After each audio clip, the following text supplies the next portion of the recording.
আমরা স্থানীয় ওরা বহিরাগত আমাদের কালকে থেকে আমাদের কালকে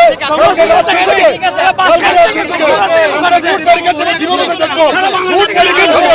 ভোট ব্যারিকেড হবে ভোট ব্যারিকেড হবে ভোট ব্যারিকেড আমাদের এলাকায় এটা আমাদের অধিকার আছে কিন্তু এরা বহিরাগত আছে ভোট ব্যারিকেড আমাদের বাড়িঘর এখানে আমরা তো থাকবো না বাড়িঘর এখানে ভোট ব্যারিকেড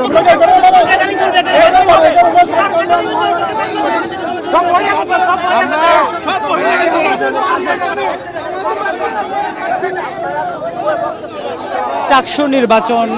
এর পর এখন আসলে চট্টগ্রাম বিশ্ববিদ্যালয়ের 1 নম্বর গেটের যে পরিস্থিতি আমরা আসলে আপনাদেরকে সে 1 নম্বর গেটের পরিস্থিতি দেখানোর চেষ্টা করছি, যেখানে এক পাশে ছাত্রদল এক পাশে ছাত্র শিবিরের সমর্থনে জড়ো হয়েছেন তাদের সমর্থকরা। এক পক্ষ আরেক পক্ষকে বহিরাগত দাবি করছেন, সে বহিরাগত দাবি করে